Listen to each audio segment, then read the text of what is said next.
Maintenant, on va discuter avec eux aussi pour voir comment réorganiser le secteur, comment leur trouver des espaces. Mais dès que nous avons l'affaire. Donc ça, je veux vraiment, Africité n'a rien à voir. Africité, c'est dans 2 ans et demi, 3 ans, c'est très loin. Alors que nous, on a envie que dans 1 an, Koudoug Dakar quand même content. Quand nous sommes arrivés, nous avons trouvé tige, pour la ville, qu'on est en train de régler. Et parmi ces questions litigieuses, nous avons la question du stationnement. Vous vous souvenez que c'est en 2000, je crois, ou 99, que la ville de Dakar avait signé un contrat avec Sagesse. Était lié à la ville par un contrat. Mon prédécesseur avait déjà cassé le contrat avec Sagesse parce que Sagesse n'avait pas respecté un certain nombre de ses dispositions. Le tribunal nous a donné tort. Sagesse a fait appel. Le jugement a été cassé. Nous, dans le cadre de la gestion participative, nous avons discuté avec Sagesse pendant 3 mois. Nous lui avons demandé 3 choses. La première, c'est que vous gérez au nom de la ville le stationnement. Nous avons droit à des parts dans ce que vous recouvrez.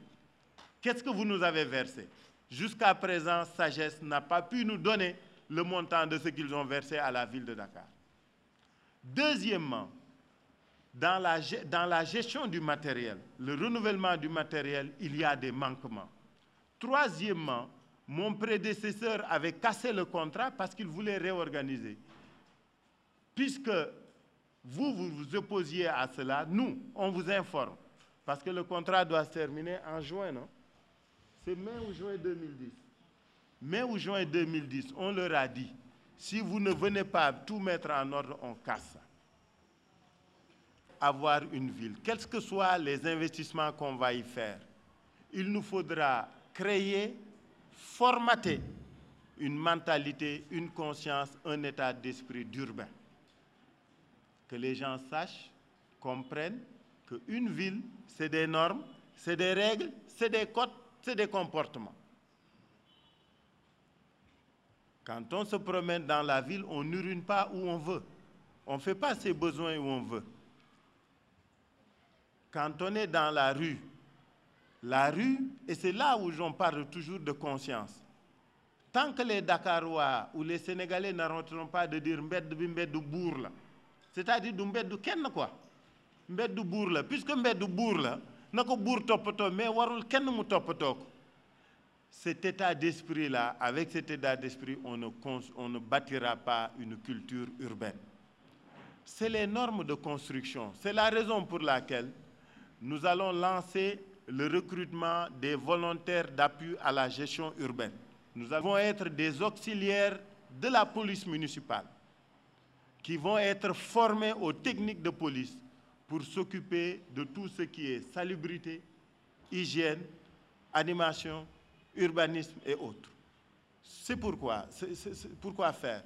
C'est pour vraiment accompagner cet autre effort que nous allons faire dans la construction de cette mentalité d'urbain que nous appelons de tous nos voeux.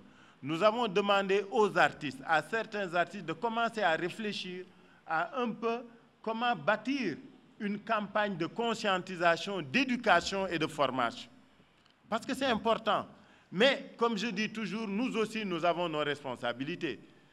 Quand le citoyen doit marcher dans la ville sur 2 km sans avoir où jeter son papier ou son épluchure de banane, ne lui demandez pas d'avoir ce réflexe. Si vous lui dites « jetez vos épluchures de banane quelque part », il faut créer ce quelque part-là. Donc c'est un tout. C'est aussi nos urbanistes qu'on va interpeller. Vous avez vu dans les journaux depuis 1 mois et demi, on a lancé des concours d'idées et d'architecture pour réaménager les grandes places et les grandes avenues de Dakar. Mais c'est un problème aussi de normes, de règles.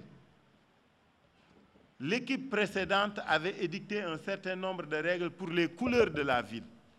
Ceux qui ont été à Marrakech ont vu.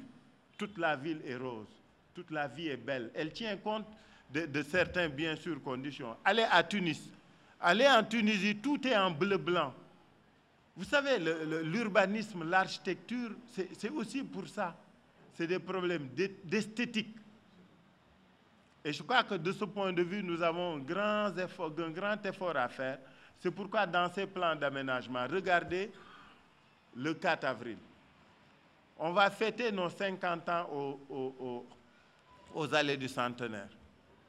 Vous pensez vraiment que les ambulants, et je le leur ai dit, je dis, est-ce que vous devez attendre qu'on vous enlève d'ici? Vous savez bien que nous allons fêter les 50 ans de ce pays. On va réaménager les palais, les allées de centenaire. Il faut que nous soyons. S'il y avait le réflexe citoyen ou urbain, mais nous avons été obligés de le leur dire pendant les réunions. Nous allons faire des sommations parce qu'il faudra qu'ils quittent les allées du centenaire pour nous défaire que nous nous raffaiter. Comme m'a demandé notre compatriote journaliste pour après revenir, ils ne reviendront pas. D'ailleurs, nous sommes en train de prendre contact avec les autorités chinoises pour leur parler. Nous ne pouvons pas nous opposer à ce qu'ils aient leur commerce sur les allées du centenaire, mais nous n'accepterons plus l'anarchie sur le boulevard Général de Gaulle quand nous l'aurons aménagé. Vous savez, ce pays, il est nôtre. Nous ne pourrons le changer qu'en nous disant certaines choses. Nous, politiques, on peut se tromper qu'on nous dise la vérité. Mais nous, politiques, nous disions aussi aux autres ce qu'il en est. Donc, le problème d'urbanisation, le problème de réaménagement urbain est un grand challenge. Et pour le réaliser, pour le relever, il faudra l'implication de tout le monde. C'est pourquoi nous pensons qu'il faut continuer à discuter avec les gens. Nous allons continuer à aller vers les gens, à parler avec eux, à discuter avec eux pour avancer ensemble avec eux.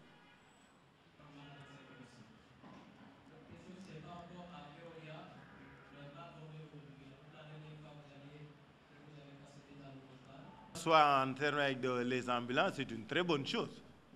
Le président, il a intérêt à être en bon terme avec tout le monde.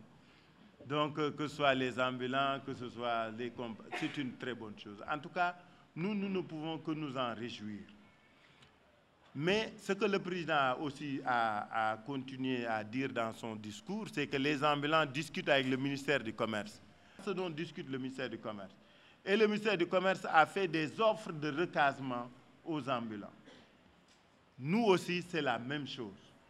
Parce que l'objectif entre le président de la République, le gouvernement et nous-mêmes est le même. Il s'agit de dégager les rues, les chaussées et les trottoirs de la ville. Il s'agit de créer à ces jeunes-là des conditions d'un meilleur exercice de leur activité.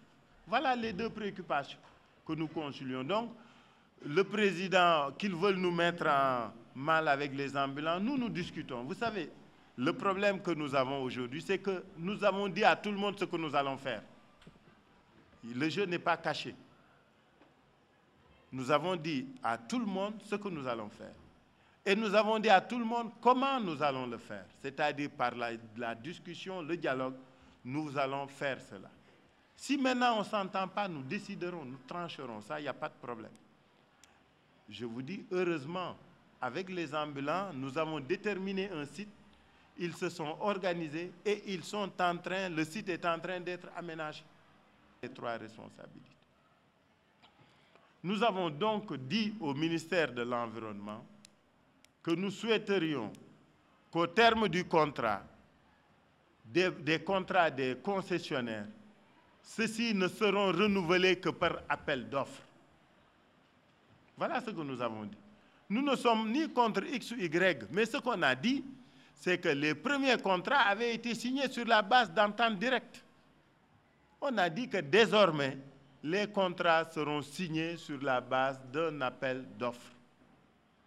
Nous l'avons dit au ministre de l'Environnement, qui est responsable de la gestion technique, donc qui assure notre tutelle technique. Et le ministre de l'Environnement, c'est lui qui avait signé les contrats avec tous les autres concessionnaires, à l'exception de Veolia. Tous les autres concessionnaires avaient signé leur contrat avec le ministère de l'Environnement. Donc nous avons dit au ministère de l'Environnement, il faut renouveler le contrat.